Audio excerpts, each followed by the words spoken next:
Hey, good morning. Scott Luton, Greg White, and Kevin L. Jackson here with you on Supply Chain Now. Welcome to today's live stream. Greg, how you doing? I'm doing great. I am looking forward to another week. This one will have to be a lighter week for you than last week. That's right. You put in the time last week, man. We sure did. We sure did. We cranked out the donuts, and they were really good, tasty donuts. But Kevin, how are you doing? Hey, I'm great. Last week was my New York week, man. I started it off on the hill at Wimbledon. I was in New York City, but I was with IBM, and they actually streamed the Wimbledon finals. And I was on the hill there at Brooklyn Bridge, right next to Brooklyn Bridge. And I was on a New York television show over the week, last week, and a radio show. Hey, I'm a New Yorker now. Well, forget about it. Forget about it. So, Kevin, Greg, to my ears at least, it sounds like the only person that had a bigger week last week than Kevin would be Cam. Who won the Cameron Smith? Cameron Smith. Cameron Smith. Wow. Put the lights out. I mean, he 8 under in the final round of the Open Championship. Made it look easy, frankly. I mean, yes. It was the smoothest, calmest crushing of the greatest players in the world that I've recently, maybe ever seen. Man. Just no sweat. He just didn't sweat whatsoever. And his playing partner, also named Cameron, right? The Camerons, as they were calling him, finished second. So that was must-see TV yesterday, I thought. But Kevin, Wimbledon your Wimbledon trip sounds wonderful as well. Yeah, that's always a treat each and every year. And hey, but today, speaking of treats, the Pimm's Cup. Have you ever heard of a Pimm's Cup? I have not. Oh yes, Pimm's is a local liqueur or something, right? It's a gin liqueur, but that's what you drink when you're at Pimbleton. It's a gin liqueur with a strawberry in it, and it's cool, and it's really good. First time I've had one. So, okay, a Pimm's Cup. Well, actually, it's funny you mentioned that, Kevin, because I saw some opportunities for Watson to learn some things. By the way, Watson screwed up big time. Yeah, well, I mean, it's got to be really hard. This was an AI analysis, Scott, where Watson said Kyrgios would beat Djokovic, obviously not taking into account mental toughness and stability, because I could never have seen it happening. And in fact, I don't know if you saw this too, Kevin, but as you looked back on the first set, you realized that Djokovic was trying some things to see how Kyrgios would respond. And also Kyrgios was crushing every single serve. And it just took him a minute to figure out his game. Djokovic lost the first set and just decimated the poor guy in the next set. That served, right? And he just figured out, it was a mental game. It wasn't physical. It was mental. Yeah. Well, tune in here next week for tennis analysis live on Supply Chain Now. But I know, Greg, you play, and Kevin, you may play as well. But regardless, it sounds like you had quite the experience up at Wimbledon. On that note, talking about quite the experience, today it's the Supply Chain Buzz Digital Transformers Edition, right? Every third week, every third Monday of each month. We're going to be sharing some of the leading stories across global business. And we also have got a special guest joining us about 12:25. Ellen Patridge with Six River Systems will be joining us as we talk a lot of retail, a lot of things retail here today. But we're going to be talking about a variety of topics. And Greg and Kevin, we want to hear from folks what your thoughts are in the cheap seats or the skyboxes or whatever we want to refer to the folks in the comments. We'd love to get your take on what we're talking about. Speaking of which, Greg and Kevin, let's say hello to a few folks. Shelly Phillips is back with us. We got to get Shelly's story. Kevin, Shelly shared with us last week that she was part of a team that went from $0 to $60 million, and she was like employee number one. So we got to get Shelly's story at some point. Yeah. I think she might have been CEO if I'm not mistaken. I think that makes a lot of sense to me, Greg. Catherine, of course, Catherine, Chantel, and Amanda, all part of our incredibly talented production team. Big thanks to what they do. Catherine up in the North Georgia mountains by a lake, just reminding us all that it's not always 95 degrees and 95% humidity in Georgia, right? You're right about that. Samantha is back with us. I think Samantha was with us last week on a session. Great to see you here today via LinkedIn. Hey, let us know where you're tuned in from. We love connecting the dots. This is, I think, Susan Christopher is tuned in from Nebraska via LinkedIn. Folks, if you ever get a LinkedIn user graphic like that, it's just a little security setting on your LinkedIn. You can change that if you like, but welcome in Susan. Michael Rowan from Cleveland, Ohio via LinkedIn. Great to have you here, Michael. Greg, I got to know what you're laughing about. I love your LinkedIn tips. This ought to be the supply chain buzz and LinkedIn operating tips, right? And tennis. Yeah. I know you can't stand to see it when you can't see their name. So you're one person at a time trying to educate people on how to share their profile. That's such a great observation. With the audience. Scott's all about connecting with the audience. That is in truth, right? Both of y'all, you're dialed in, you're dead on, right? And plus, to be able to attribute wonderful input and T-shirt isms to the right people, it's all about making a connection. Y'all both so right.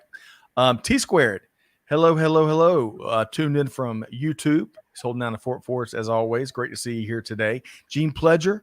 Good old GP is back with us from North Alabama. Great to see you here, Gene. To Greg's point earlier, Catherine is not bragging. No, not bragging at all, right?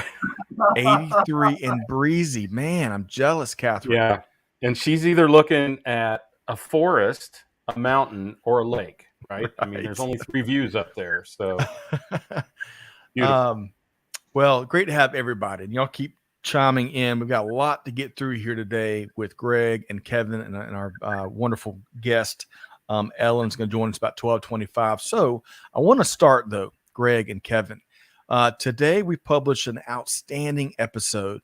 Enrique and Alvarez and I sat down with Shaker Natarajan a couple weeks ago, and he has got, Greg and Kevin, an incredible backstory. Came from a very poor family. I think he had 8 or 9 siblings in India. His brother came here because he had a health condition. Shaker came with him, with next to nothing. And then he found his American dream. And now he's the fearless supply chain leader of one of the big retail brands doing special things across global business. And that's, of course, American Eagle. So y'all check out this incredible episode that we published here today. Wherever you get your podcast, you can just find and subscribe to Supply Chain Now. Greg or Kevin, go ahead. You've been tracking American Eagle and what they've been up to? Oh, yeah. I said, what a life. I mean, a brand shows its worth when it can change itself, modify itself, upgrade itself with its audience. And American Eagle is one of those that tunes in with their audience, and it modifies, it changes, it listens to its audience. And I know as a supply chain leader, you got to go with the flow. So I'm sure that was a great story. It really was. He was very transparent and authentic in what he shared. Greg, you've been tracking American Eagle and what they've been up to? I haven't so much, but I have two Gen Z daughters and a millennial daughter, so I'll make some references back to them and see what they're seeing. Love it. Y'all check that out. And Amanda, she reminded me, Amanda wasn't a member of the American Eagle team back in college. I think I forgot to share that with Shaker. But y'all check out the wonderful conversation we had with Shaker and Enrique. George is tuned in from River Falls, Wisconsin via LinkedIn. George, you got to give us, if we talk anything around here is weather, give us a weather update from what is going on in River Falls, Wisconsin. And those are the 2 top topics on Supply Chain Now. What's that? Weather and food. Yes, that's right. Food. Weather. Yeah. We are elevating the conversation with weather and food. That is right, Kevin and Greg. And Shelley, I agree with you. He is absolutely a visionary, and he's not doing things as they've always been done, making some really big moves. And yes, very humble. So I appreciate that, Shelley. Okay, so Greg and Kevin. What I want to get into, the news, right? We got a couple stories we're going to cover before Ellen joins us. And Greg, I think we're going to start with some really cool things going on in Kansas, your home state, and a state where I spent 2 years with the Air Force in Wichita. Tell us what's going on there. Yeah, so Panasonic is opening this $4 billion electric vehicle EV plant, battery plant in Kansas. So let's talk about that first, and then we can talk a little bit about why, at least I think that matters in Kansas anyway. First of all, EV vehicle sales are up 13%. And a lot of that would be higher if it weren't for the fact that you can't build them, which is why they need battery plants. 66% of the EV market is Tesla, which is Panasonic's biggest customer. So this is predominantly their battery and electronic division. Panasonic is a very broad company.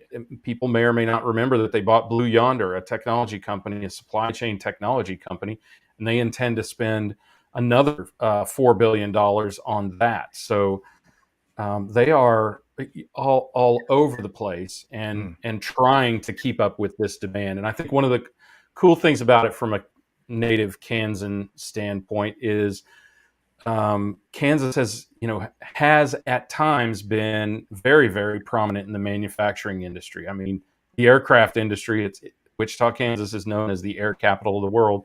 Cessna, Beech, Learjet, Mooney, and Stearman all started there.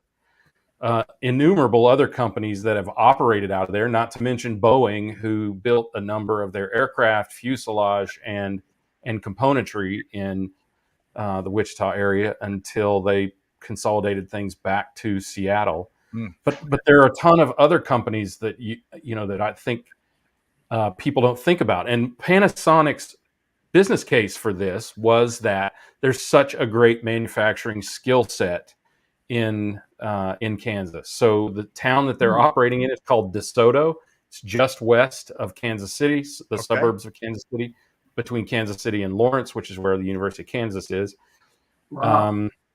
So they're going to build this facility in addition to one they just built near Sparks, Nevada, Reno, to try and keep up with demand from Tesla, who is, obviously making things happen in the EV space.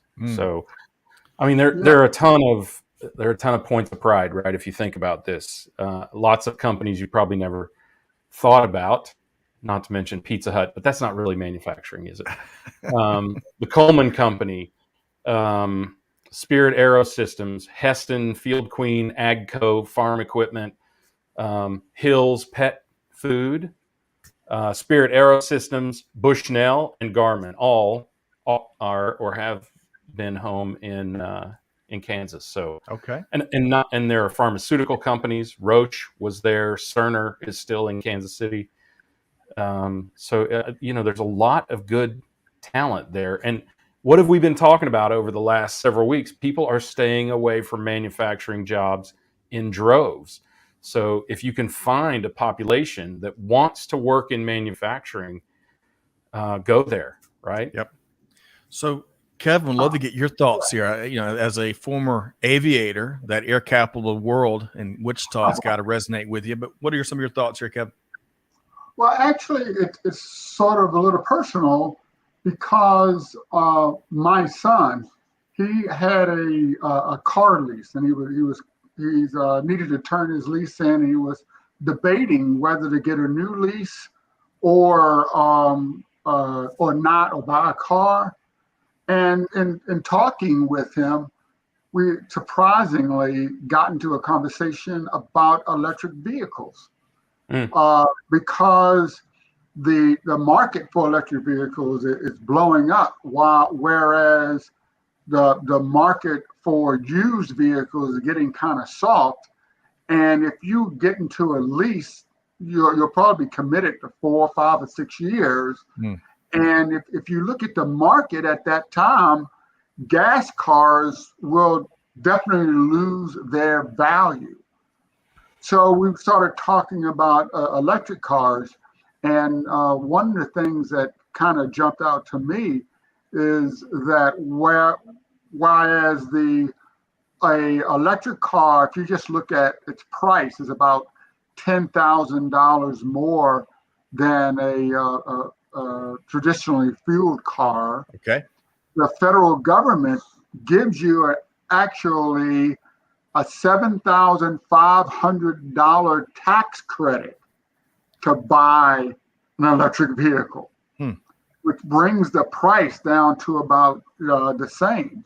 But more important is that the tax credit is based upon the vehicle. Yep. So they it's like when a manufacturer gets this credit on a manufacturer's car up until they sell their 200th vehicle. So the federal government is actually subsidizing the market in order to get more electric vehicle manufacturers. And in fact, you can't even get the credit if you buy a Tesla, because the Tesla, they sold their 200th vehicle back in 2018. So the electric EV market is going to get much broader. So it's like, and these credits are going to go away. So in 4 or 5 years, the value of an electric car is going to, go through the roof. Now you wonder, well, but how can I actually charge it, because there's not enough charging stations and things like that. But it's really becoming an important discussion when you're thinking about your vehicle. Agreed. And I think the infrastructure aspect of this whole subject matter deserves its, we could be talking for a week straight on all the ramifications, but regardless, big win for Kansas, Greg, big win. Congrats to you and any native Kansans. That's great to see. And Kevin, I appreciate your kind of how you personalized it with you and your son's car buying conversations. That's perfect. Greg, quick comment there. Yeah, I think that's important to understand. It is far more economical if it's a city car. Think of it as a city car, which is most drivers on the planet. Far more economical to use an EV than to use a gas fueled car, right? Because the big knocks Kevin was talking about are range and and charging stations. Right. So, I think I did not know that it was that close. I remember doing the evaluation back in 2014. Talk about a personal story, Scott. And I did the math with my middle daughter, and she goes, "Oh, Daddy, it's only going to take you 10 years to offset the cost of gasoline if you buy this car." And I was just like, because I was really kind of in the ether about it. I just wanted an electric. And then when she put it like that, she was trying to be helpful. She was just a little kid. And I was just like, oh my God, it doesn't make sense, does it? But it sounds like it's coming closer and closer. Oh, yeah. We'll see. And in fact, some of the manufacturers, they will actually install a charger in your home, in your garage at no price, no charge. How about that? All right. So really quick, for the sake of time, we're going to have to move to this next story. Folks, okay. We got Ellen. We got Ellen with Six River Systems joining us here about 12:25-ish. Looking forward to her getting her take on all things retail, inventory, and more. Really quick, George, River Falls, Wisconsin, 89, sunny and dry. Thank you for that, George, painting that picture. Sianton, where is the fifth car? I'm not quite following you, but hey, it's not the first time. If you can clarify a little bit there. Hey, Dr. Julia is back with us. Julia, great to see you here today. Really always enjoy your take on what we're talking about. Kevin, as we keep tracking, kind of moving into a different topic here, let's talk about retail, and in particular, when you first shared this article and kind of this topic, I misread it. I thought you were talking about the customer checkout lanes that are growing in demand, but you're talking about an actual checkout free store, which is also a big trend. So tell us more, Kevin. Right, exactly. So everyone, well, my wife excluded, likes the self-checkout lanes. My wife said, I want somebody checking me out. but I'm with now, you with her. But now, and Amazon sort of pioneered this. You sort of walk in, you pick up anything you want, and you walk out. You don't have to check out, right? As you are picking stuff out, they have a camera and they scan, and it automatically scans like it's built into the cart, what you put into the cart. And they already have your credit card number. And so you just pick it up and walk out. And you may sort of think, well, what's so big about that? There's computers, right? And they've been around for a while. You just need a camera and RFI scanning. That's no big deal, right? But when you sort of lift the hood, you say, well, where are the computers that are doing all that calculation? Well, if you were a store, you would, if you're going to put those computers in the back room, that would cost you a lot of money, and it's prohibitive. The cost of the computers to do this is prohibitive. And then you say, well, no, people wouldn't buy their own computers. They would use the cloud, right? Everyone's using the cloud now. So this is easy. Just, push all the video up to the cloud and, do all your compute in the cloud. But if you think about it, even with your smartphone, sometimes you're trying to do video and you get the spooling because you don't have enough bandwidth. Plus that bandwidth cost. And if you have any type of outage, the store has to shut down. So the cloud is really not a good solution. You may use the cloud to sort of test it out, but it's not something that you can go operational with. So how is Amazon actually doing this? And it's using edge computing, not cloud computing. Right. And it's using artificial intelligence that's right there on the floor when you're coming in. So all the compute is being done locally, and it's not just Amazon. Carrefour, Sainsbury, 7-Eleven, and Circle K are all transitioning to this environment where shoppers just pick up what they want and walk out. The cost of these cameras and sensors is just dropping, as well as the artificial intelligence models. This is what's making this a reality. And think about it. You can be in a small 7-Eleven, and in order to do this, you will need up to 200 cameras. 200 cameras, okay? So that's a lot of bandwidth that you would need if you were just pushing that video up to the cloud. Right. So edge computing is really changing the face of retail. Love that. That's exciting. And you got to give the people what they want. I have not been to a checkout free store yet. There's something Greg, I'm coming to you next for your quick comment, but there's something psychologically, right? To walk into a store, pick something out and walk, put it in your pocket and walk out. I'm going to have to rewire my brain a bit. But Greg, your take on this checkout free store concept and the technology behind it. Yeah, truly, I think it's going to do away with a whole industry, shoplifting. So I think it's a little bit unfair to shoplifters because now they'll just pay for stuff when they leave the store.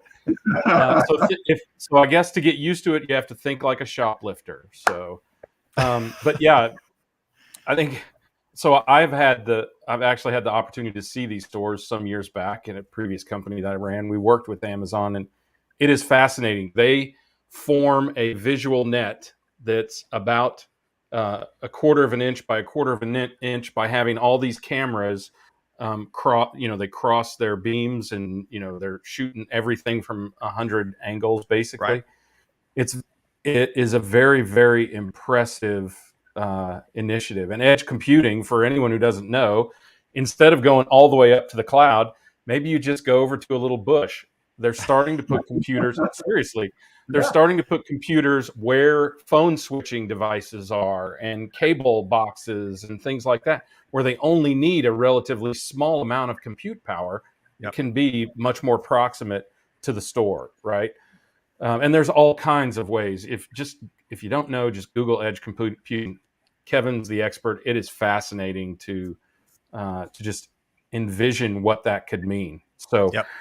But anyway, I think it's important. And what's interesting about this is I just had on my newsletter today an article about how omni-channel, right, is now the baseline for the consumer experience. They expect you to be online. They expect you to be on-prem. They expect it to be easy, right? As Kevin said, I'm a laggard, right? Lots of people, and I see it every time I go to the grocery store, which is more and more frequent now, Scott, by the way. Yeah. I'm now allowed to shop. But there are people, in a Kroger store, let's say, there are 8 of these of these self-checkouts, and they are always just rotating people through there, and maybe 2 or 3 of the 13 or 14 regular registers right. are open. So people are definitely buying off on it. That's sure. right. That's what they want to do. One thing you got to think about from a supply chain point of view, though, think about the data that you're getting in real time and how fast the supply chain has to respond to these changes, these real-time changes. So the importance of data, that's the feedback to the supply chain that has to go all the way back to the source of those products that people are picking up off the shelf and walking out. Yeah. And what have I always said? We don't forecast items because items don't do anything. Right. Items don't sell. They don't trend. They don't grow. They don't die. They don't do anything. What do? They wait. They wait for a shopper to come in and select them. With 200 cameras in a store, you can start to create images of those shoppers and say, "Oh, here comes Greg. That idiot's going to go to the regular register, and he's going to get an apple, a bunch of bananas, and some Entenmann's donuts." Well, the planning. So we'll have to save the rest of this conversation for later. But the planning impact is a fascinating one. The impact to customer experience is a fascinating one. And hey, it's coming to a city near you, store near you. So y'all check that out. We're about to eliminating the pick and pack job, right? The customers are doing the pick and pack. Right. That job is rendered useless. So and soon, so will be the cashier. Yes. Right. All right. So we'll have to pause the conversation here. I want to say hello to a couple quick folks. Jonathan Hernandez, welcome in via LinkedIn. Let us know where you're tuned in from. We'd love to hear your thoughts on what we're talking about. T Squared, maybe the shoplifting is going to take another form. It probably will. Yeah, it's going to take Ocean's 11 to do shoplifting now. You're going to have to knock out the power, dig a hole. Right. And listen to this impact that Ronald has identified. I wonder how self-checkout will impact the impulse shopping market. No more tabloid magazine sales at the register. Not a joke. Not a joke. There are no whatchamacallits at the self-checkout lane, which is why another reason I don't use it. That's right. Ron, hope this finds you well in Aiken, South Carolina. Great to have you here. Okay, so we got a great guest. As much as I've enjoyed the conversation on the front end, and we've had to kind of move kind of quick today on this lightning round of the supply chain buzz here at Supply Chain Now, we've got a wonderful addition to the conversation. So Greg and Kevin join me in welcoming Ellen Patridge, Senior Product Manager with 6 River Systems. Ellen, good afternoon. How you doing? Hello, doing well. How are you guys? It's so great to see you. We enjoyed quite an eclectic pre-show conversation with Ellen. Had a lot of fun talking about the garbage plate in Rochester, New York. You'll have to Google that for the sake of time. But yeah, also Scott just can't get the partridge. What's that? Right. Oh Come my on, get gosh. happy. I know. Yes, Yeah. I was misreading Ellen's last name, Kevin. Yeah, You're I just throwing get me to out there. I just have to spoil it for everyone and say it's Patridge instead of Partridge, and you just You get it all the time, though, don't you? oh I'm yeah, sure. all the time. Partridge in a pear tree, Oh, whatever gosh. it takes. Plenty of song references all around. Well, so now that Kevin has outed me there, Ellen, and my incredible ability to misread names and whatnot, Ellen, though, I want to talk about before we get into retail and inventory. I want to talk about one of the countries I'm guessing here least favorite holidays. It is Fresh Spinach Day here on July 18th across the country. Popeye the Sailor Man, from Navy. Solid. Oh gosh! All right. So clearly Kevin's a fan. Greg is not a fan. I tend to be a little bit with Greg. I try to sneak in some raw spinach in my salads from time to time. But Ellen, if it's not spinach, we're in the middle of garden season for so many folks. What is one healthy, vegetable you do get in your diet regularly? Sure, yeah. I mean, well, if we're talking about regularly, I'd say like broccoli pretty much Okay. just gets paired with everything. But if we're talking about like favorites, that's I love a good stealth veggie is my go-to. Like Okay. anytime, you talk about putting into like smoothies or on salads or different things. My favorite is grating up zucchini and getting that into like chocolate cupcakes or chocolate cakes. So like it adds a little bit of moisture into cake. But also just kind of a casual stealth veggie, getting into a dessert.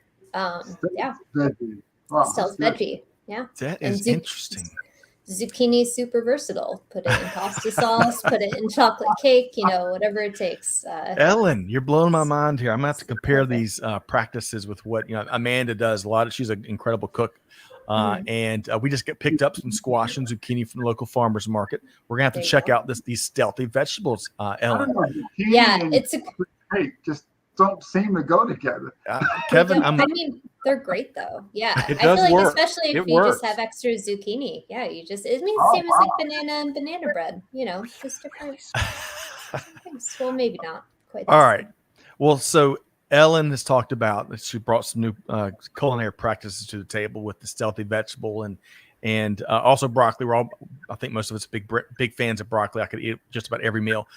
Kevin's a big fan of spinach. Greg, you're gonna get the last word here before we move into retail and inventory talk with Ellen. Greg, your thoughts on what's your go-to vegetable?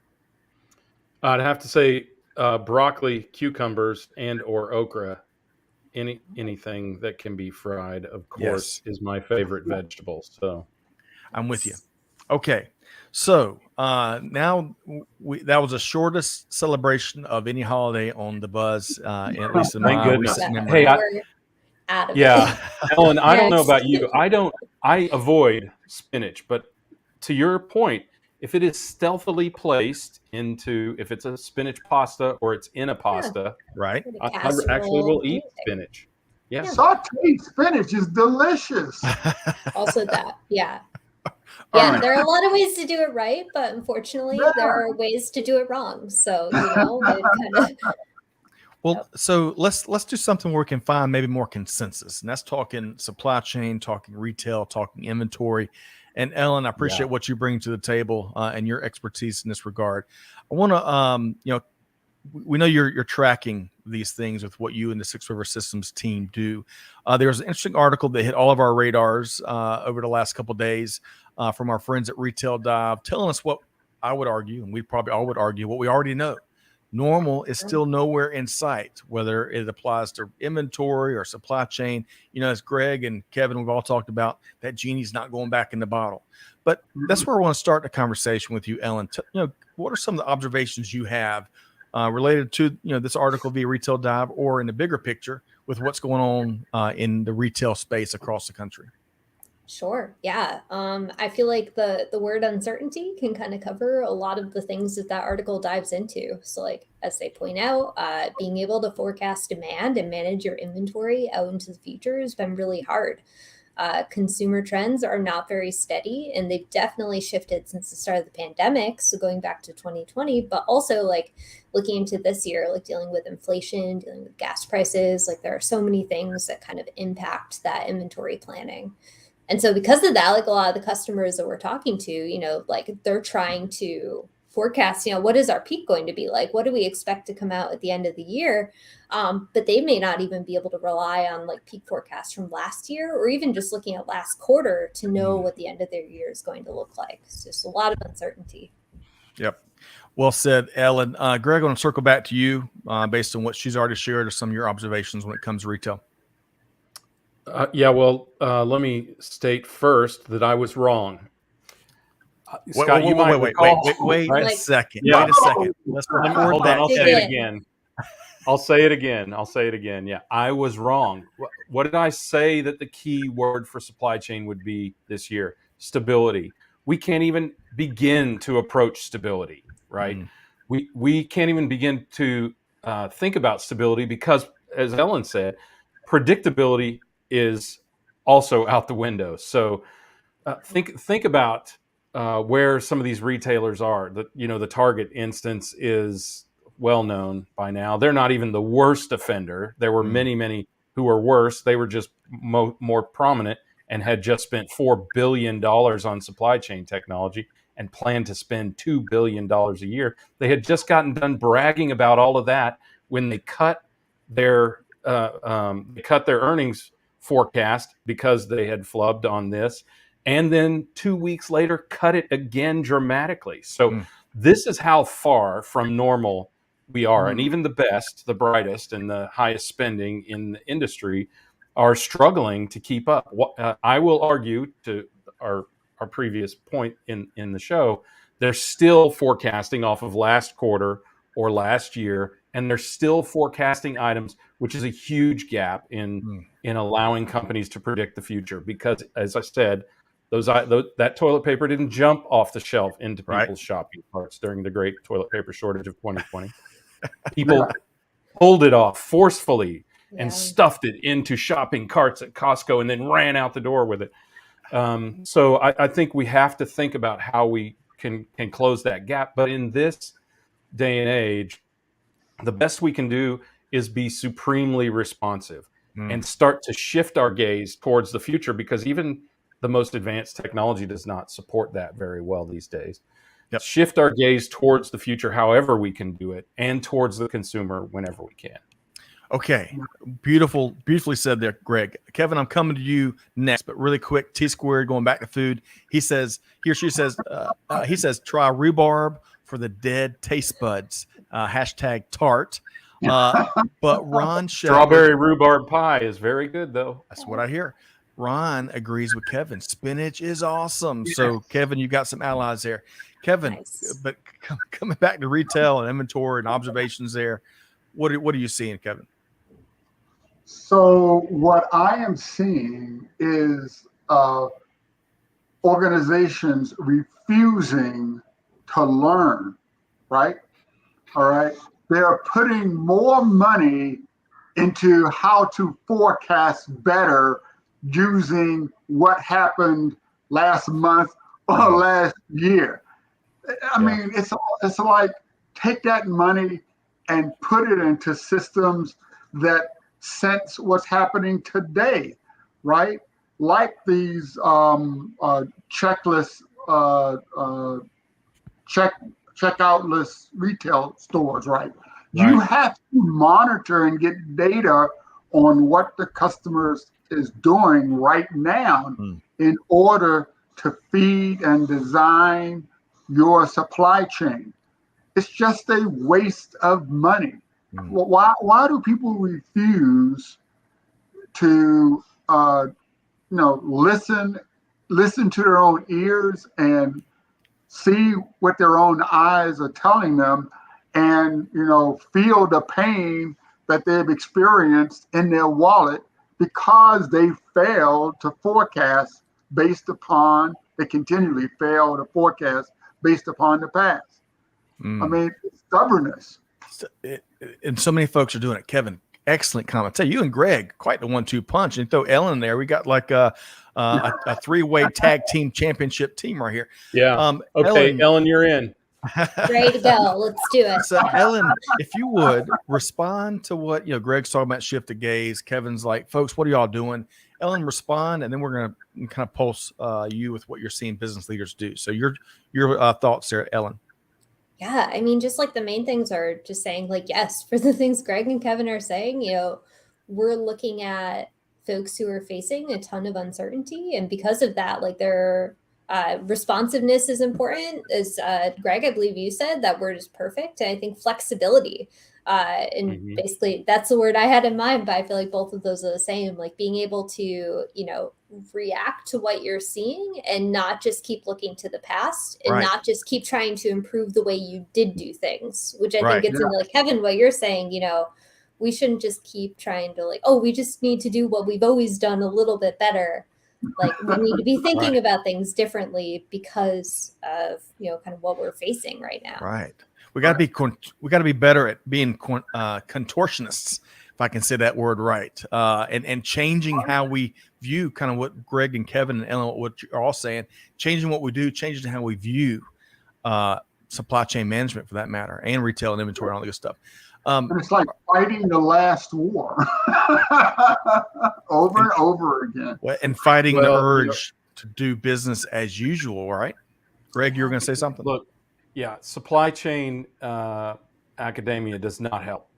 I keep saying we've been teaching the wrong thing for decades and decades because, and this is a world, Kevin, that you're not familiar with in supply chain. We used to have a complete lack of robust data. All we had was what had sold as data, right? So we had to do that in 1868 and 1903 when a lot of the forecasting techniques that are used today were created, by the way. That's not a joke. I mean, that's serious, right? These are regression techniques and all these other techniques were created before any of us were born. And now we have much more robust data where we can. That's why we need to shift our gaze, because we still think in the industry, we still think we're forecasting items. And I've been fighting this battle for now 15 years. And eventually we have to recognize two things. One, that we're forecasting the wrong thing. We have to think of three things, actually, to Ellen's point. One, we're forecasting the wrong thing. Two, forecast is not the only answer, because there are two kinds of forecasts, Scott. Wrong and lucky, and 99.99% of forecasts are not lucky. So we have to Ellen's point, we have to focus on resilience and responsiveness and flexibility and agility, whatever you want to call it, because our forecast is going to be wrong, right? At least for the foreseeable future, the next 5-10 years, probably. What is a forecast? Forecast is a guess, and we're putting more money into it to be able to guess better. Guessing. Instead of putting money into actually looking at what's happening. All right. So, Ellen, we've got a passionate crew here today. Ellen, I'm coming back to you in just a second. I want to share a couple quick comments. T-Squared says it looks like the efficiency, responsive and agile supply chains are converging to making a new type of supply chain, given the wanted retail customer experience and the requirements needed to meet it. Excellent analysis, T-Squared.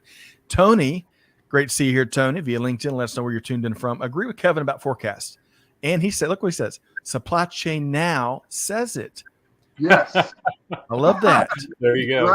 Manav says, I think we all need. There's a T-shirt in there. That's right.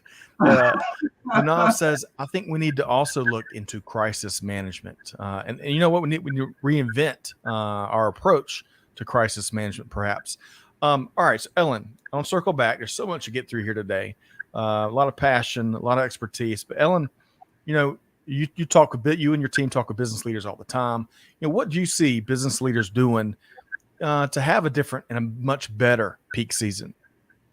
Right. Yeah.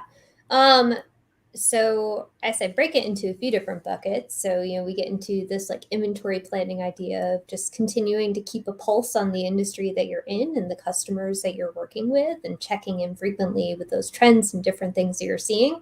But I think overall, like what we're getting at here is, like it can be really like, was it forecasts are either wrong or lucky, and they're probably not going to be lucky. So because of that, I'm like, was that a good like generalization of that?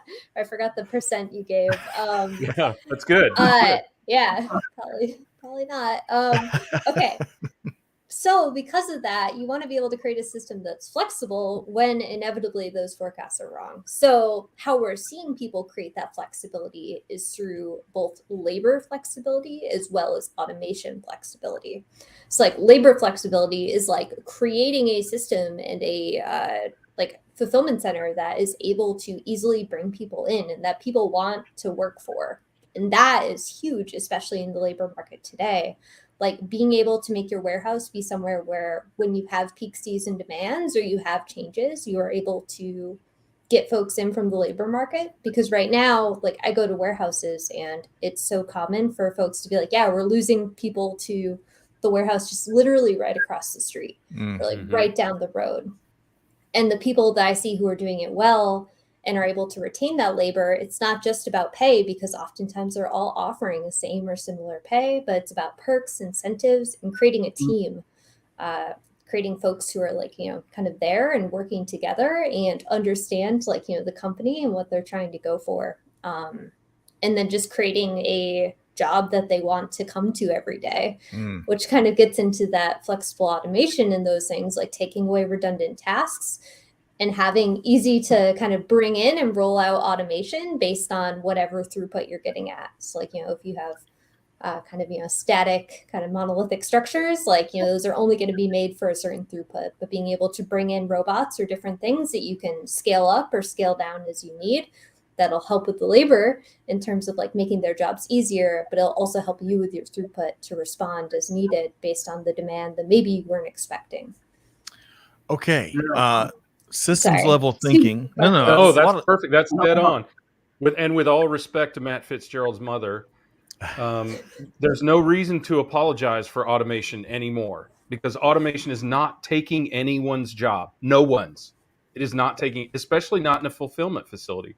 People, as we talked about earlier, they're staying away in droves from the dark, what they perceive as the dark, dirty, dangerous, and dead-end jobs in warehouses. So there's really no other choice. It's much like, the checkout free stores and all of these other options. It's more flexible. It's more responsive to the consumer in the moment, and it allows companies to continue to operate with a dearth of human capital. So I don't see that there's really any choice here, and I think that I love the Chucks, right? That's what you call your robots, correct? Correct. That they can be assistive and cobots, or they can do the work themselves. So it allows a lot of flexibility into a facility.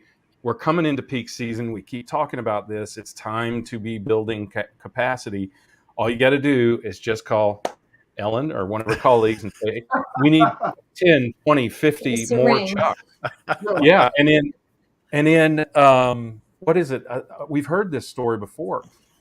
You took somebody and upped their Chuck capacity, right, by something like 30 or 50% in just days, right? Yeah. I mean, basically, once you have one, it's easy to add in more. So like if the system's set up, you can keep filing more Chucks in based on the throughput that you have, and whether that's a peak rental or just adding into the fleet that you already have. So one thing Kevin, for some reason I keep thinking about how much wood is a woodchuck. No, anyway. So, but I'm an engineer, right? And I'm thinking of a warehouse. Warehouse has inputs and outputs. That output is what you put out on the floor, right? But an input in the traditional supply chain is your forecast. Right. The input to what a warehouse does is its forecast. But that input is changing It's changing to be what's actually happening on the sales floor, whatever you're selling. So you need to have a warehouse that not only can sense what's happening on the floor, but can reflect that need and deliver what's needed, so that the trucks can know what to pick and pack and put out on that floor. So the warehouse, the automation you have in a warehouse is critical. It's crucial to this transition from the old world of doing these 99.99% wrong forecasts to tell your warehouse to be, to actually looking at what's going on the floor. So this is a perfect segue. You mentioned Matt Fitzgerald, Ellen, earlier, one of your colleagues at Six River Systems. He made a great point. He said, to paraphrase, we're not Six River robots, we're Six River systems. I think this is an important clarification. So with that said, tell us in a nutshell what Six River Systems does, Ellen. Sure. Yeah. I love that phrasing from Matt Fitzgerald. So, you're essentially a wall-to-wall fulfillment solution. So, we have Chuck, the robot that's able to autonomously move and work as a cobot with folks picking, but also work and drive separate from people. But in addition, we also have an entire suite of cloud services meant to manage this work as they come into the system. So with this, we are looking to essentially optimize across all the processes that you have, help to offset labor shortages by making it easier to attract, train, and retain associates, like that UI, that screen that folks are working with, having an easy-to-use workflow. As well, like trying to increase the efficiency of folks, like how do we group that work together? Like what order do we pick it in? Right. What boxes does it go in? Focusing not just on the robots themselves, but all the operations that you need to do in order to get work done at the end of the day.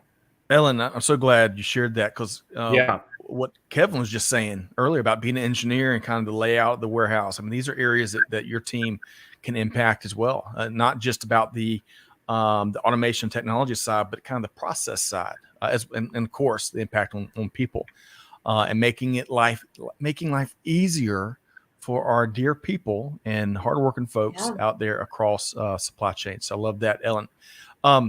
All right, so one more question, Ellen. This has been a fast-moving, quick-hitting Greg, Kevin, and Ellen. I tell you what, the three of y'all are operating at a high level this Monday morning already. You don't need a couple of days to get warmed up.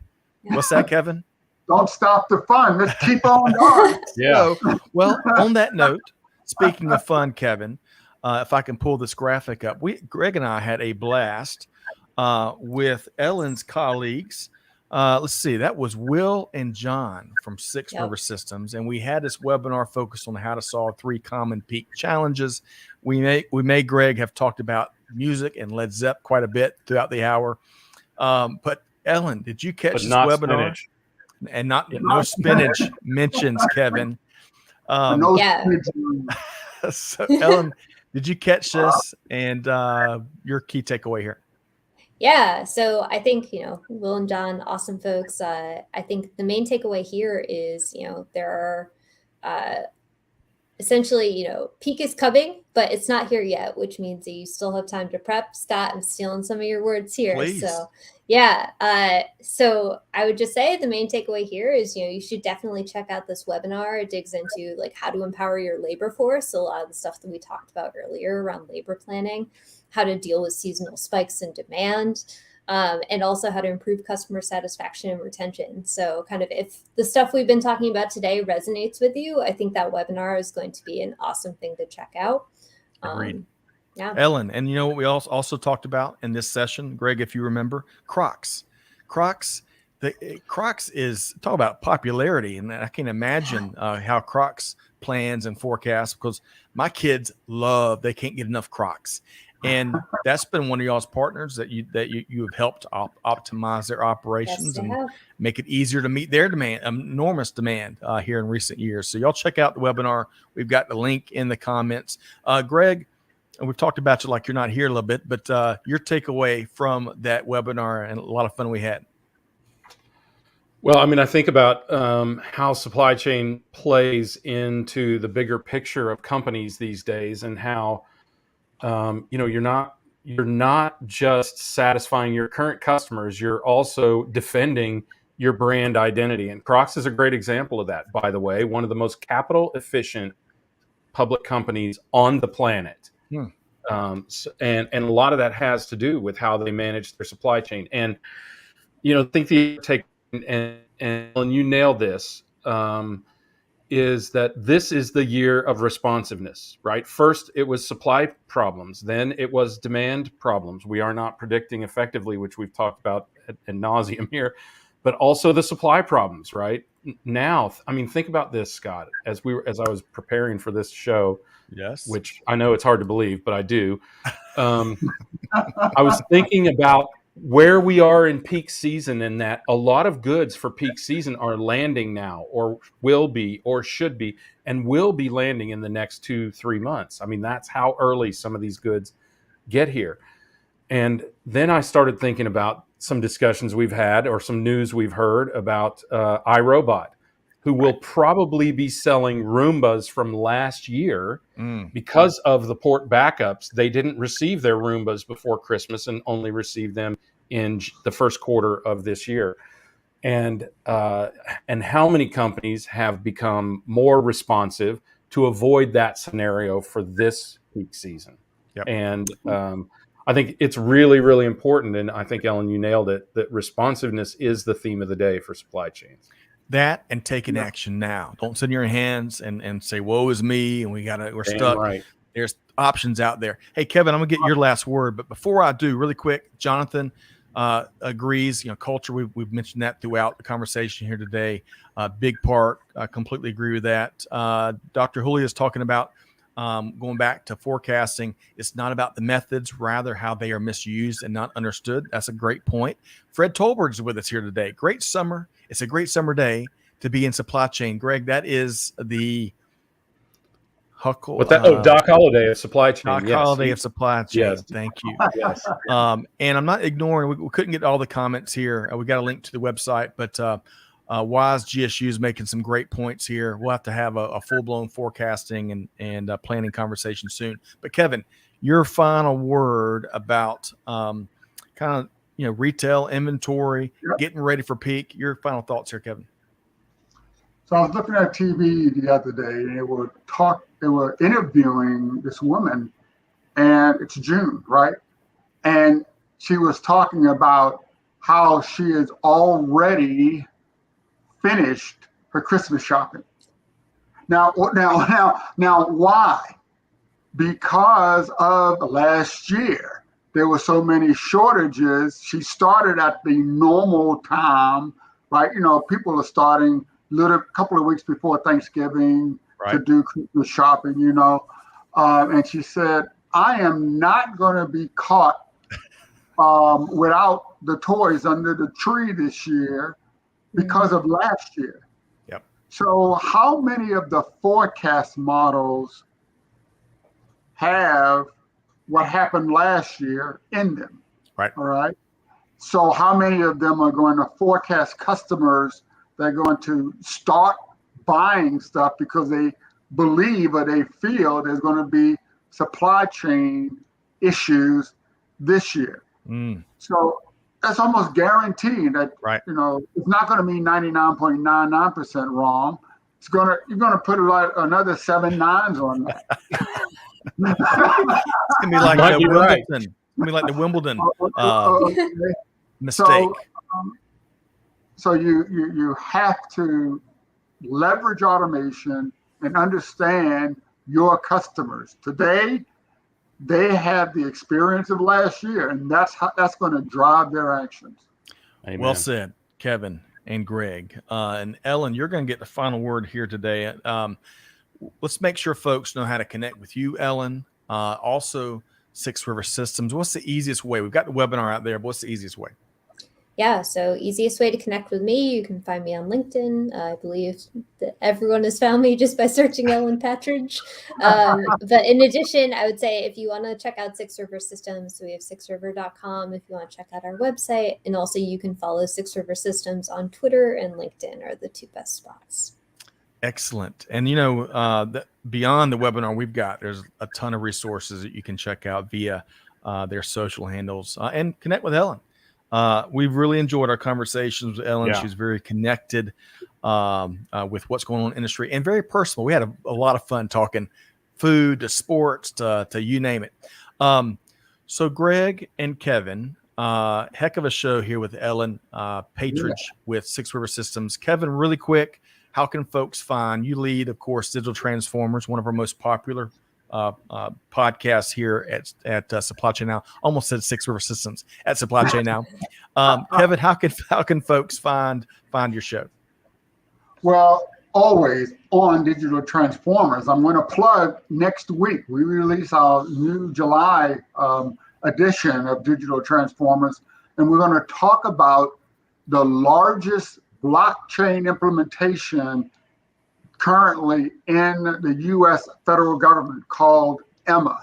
So that's a big show. Actually, have the project manager from the U.S. Census Bureau going to talk about digital transformation of the U.S. federal government.